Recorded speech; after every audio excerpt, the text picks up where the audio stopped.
The open box problem is one of my all-time favorite calculus problems. Although unfortunately for you guys who aren't in calculus yet, we can't use calculus yet, so we're going to use our calculators to find the answer to this question. So here's how it works. We have a flat piece of cardboard, and what I'm going to do is I'm going to cut out a square from each of the corners.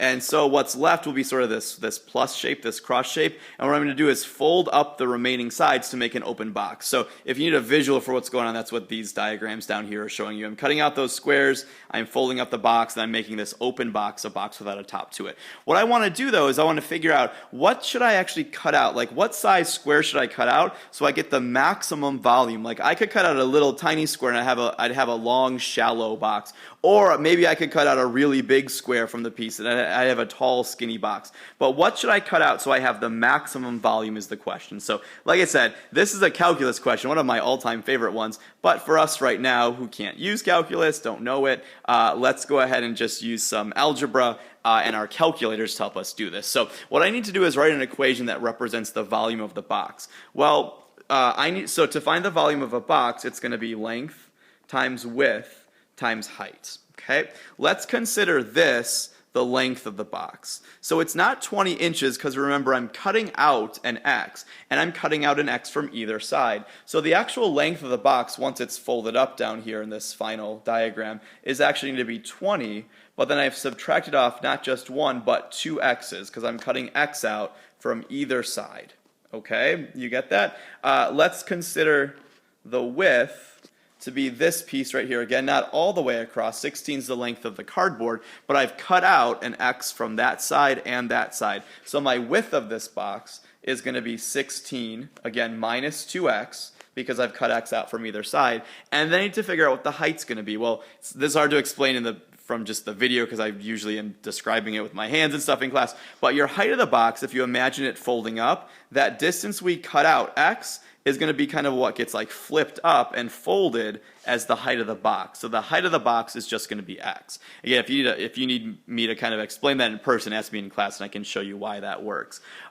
This equation then is going to represent the polynomial, or is going to represent the volume of that box. So there's our polynomial equation. What we'll need to do now, since again we don't have calculus to use, we're going to have to switch over and we're going to use our graphing calculator to find the maximum volume from here. So let's switch over to our graphing calculators and finish this problem out. Okay, so I've gone ahead and typed in the polynomial we just wrote into my calculator. Now I've switched the order around a little bit, doesn't really matter. As long as you got 16 minus 2x, don't do 2x minus 16, that's not the same thing.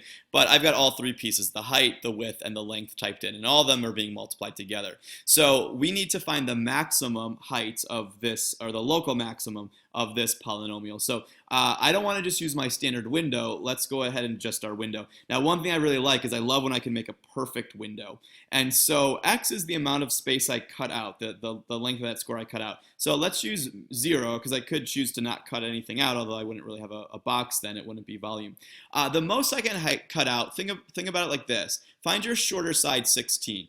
And what's the most you could cut out from either end before there wouldn't be a box anymore? Some people say 16, but that's not right because I can't cut 16 that way and 16 that way. The most I could cut out from either end is just going to be 8. Now, it's not necessary to have that number be perfect, but like I said, I like having a perfect window. I mean, why not? So if I cut 8 and 8, that's the most I could cut out before I started overlapping. Obviously, if I cut 8 inches out, there wouldn't be a box either because there'd be nothing left over there. All right, so for your y then, your y represents the volume. The minimum volume is 0. That would be if I didn't cut anything, or if I cut 8 out, I'd have no volume. As far as the max volume goes, I really have no idea. I mean, I've already done the problem, as you can see, and I've made a sketch. So I'm just going to guess at my volume.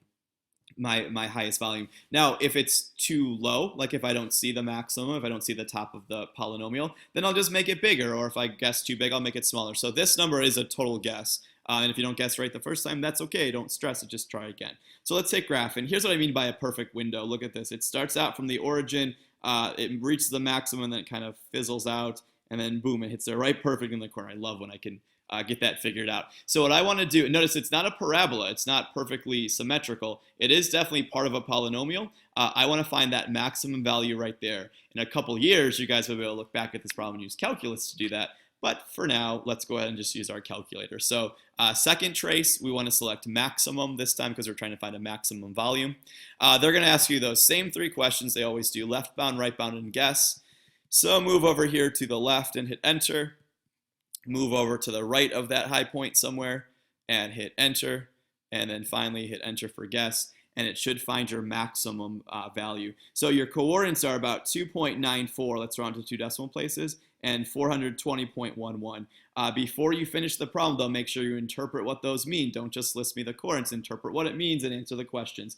So they say, what should you cut out of each corner? Well, that's x. You should cut out a square that's 2.94 inches long on either side. And then what would the maximum value be? That's your y value. The biggest this box could be, the best cut, would be to cut out that much and get a volume of 420.11 cubic inches.